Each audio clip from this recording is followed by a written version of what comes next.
Next scene में जब जू स्कूल आती है तो उसे सियोजुन मिलता है और वो सियोजुन को एक पेपर देती है और वो वहाँ से चली जाती है। यहाँ पर सियोजुन के दोस्तों को लग रहा होता है कि वो एक लव लेटर है, इसलिए वो सभी मिलकर सियोजुन को चिढ़ाने लगते हैं। पर जब सियोजुन उस लेटर को पढ़ता है तो उसमें जू ने हेलमेट ढूंढने के लिए और टाइम मांगा था और उसने उस लेटर में सॉरी भी लिखा होता है। यहाँ नेक्स्ट सीन में हम देखते हैं कि लीसू जू से अपना हर एक काम करवाता है और उसे वो ठीक से खाना खाने भी नहीं देता, जिस वजह से यहाँ पर जू काफी ज्यादा परेशान हो जाती है और वो काफी थक भी जाती है। फिर यहाँ जब वो अपने फ्रेंड्स के साथ होती है तो तब उसे लीसू का मैसेज आता है और वो वहाँ से बिना लंच करे ही जल्दी में चली जाती है। और जब वो वहाँ से जा रही होती है तो तब वो सियोजुन से टकरा जाती है, इसलिए वो सियोजुन को सॉरी बोलती है और उसे ऐसा करते हुए उसकी फ्रेंड भी देख लेती है और वो सोचती है कि शायद जू इसलिए परेशान है क्योंकि उसे सियोजुन परेशान कर रहा है, जिस वजह से जू की फ्रेंड सियोजुन को डांटने के लिए उसके पास चली जाती है। यहाँ दूसरी तरफ लीसू ने जू को टेरेस पर लंच करने के लिए बुलाया होता है, जहाँ लीसू उसके साथ बैठकर लंच कर रहा होता है।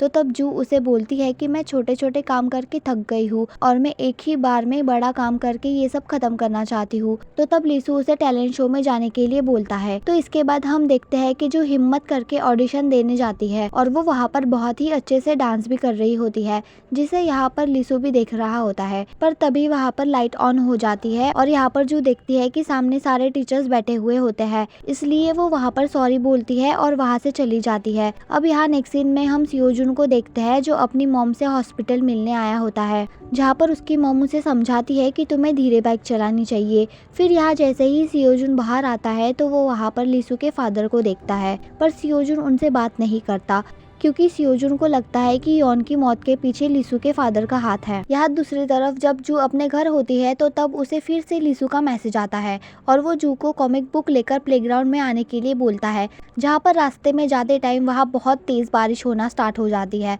पर फिर भी जू बुक लेकर उस बारिश में ही जाने लगती है। तभी चलते चलते वो एक लड़के से टकरा जाती है, जिस वजह से उसके पैर में चोट लग जाती है और वो सारे लड़के उसके फेस को देखकर उसकी बेइज्जती करने लगते हैं, जिस वजह से यहाँ पर जू को सारी पुरानी बातें याद आने लगती है और वो बहुत ही ज़्यादा दुखी हो जाती है। फिर यहाँ जब जू लीसू के पास पहुँचती है तो वो अपना सारा गुस्सा लीसू पर उतारने लगती है और वो बोलती है कि ये सब मेरे साथ इसलिए होता है क्योंकि मैं बदसूरत हूँ। तो ये सुनकर यहाँ पर लीसू उसे अपना कोट पहनने के लिए देता है और लीसू यहाँ पर जू के पैर के लिए दवाई लेने जाता है। यहाँ पर उन दोनों को दूर से सियोजुन भी देख रहा होता है। फिर यहाँ पर लीसू जू के पैर पर दवाई लगाता है और उसे सॉरी बोलता है, पर उसी टाइम उनको सियोजुन देख लेता है कि वो किसी लड़की के साथ है और ये देखकर यहाँ पर सियोजुन को काफी गुस्सा आता है। नेक्स्ट सीन में हम देखते हैं कि सियोजुन लीसू से स्कूल में मिलता है और वो लीसू से बोलता है कि तुम अपने फ्रेंड को मारकर बहुत ही खुश हो ना। फिर इसके बाद वो जू के पास जाकर बैठ जाता है,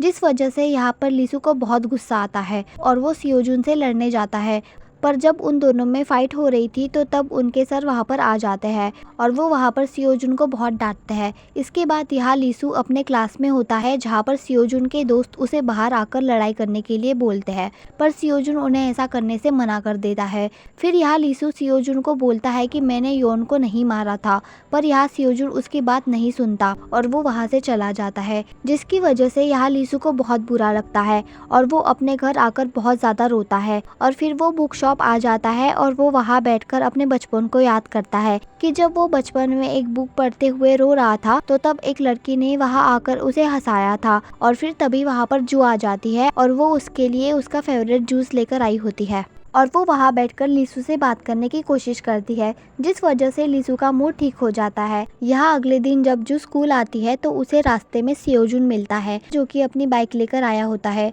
और सियोजुन की वजह से यहाँ पर जू की लिपस्टिक उसके चेहरे पर लग जाती है। वहीं यहाँ पर दूसरी तरफ जू की बहन स्कूल के बाहर बैठकर मिस्टर हान का वेट कर रही होती है, क्योंकि यहाँ पर वो मिस्टर हान को लाइक करने लग गई थी। फिर जब वहाँ पर मिस्टर हान नहीं आते तो उसकी बहन वहाँ से चली जाती है। इसके बाद टीचर जू और लीसू को एक प्रॉब्लम सॉल्व करने के लिए देते हैं, जहाँ पर जू उस प्रॉब्लम को सॉल्व नहीं कर पा रही होती है, इसलिए वो वहाँ पर लीसू से हेल्प मांगती है। पर लीसू यहाँ पर जू की कोई भी हेल्प नहीं करता और वो वहाँ पर उसे उसे इग्नोर करके वहाँ से चला जाता है। अब यहाँ पर सियोजुन जू को ऐसे देखकर हंस रहा होता है, तो उनकी टीचर वो प्रॉब्लम सियोजुन को सॉल्व करने के लिए देते हैं। फिर यहाँ नेक्स्ट सीन में हम देखते हैं कि जू और उसकी फ्रेंड लिसु के पास आती है और उसे साथ में मैथ क्लास ज्वाइन करने के लिए बोलती है ताकि वो सब साथ में पढ़ाई कर सके, पर लिसु यहाँ पर उन्हें मना कर देता है और वो वहाँ से चला जाता है। फिर इसके बाद हम देखते हैं कि जू की फ्रेंड्स उसे एक लड़के का फोटो दिखाती है और वो उसे उसके साथ ब्लाइंड डेट पर जाने के लिए फोर्स करती है, और ये सारी बातें लिसु भी सुन रहा होता है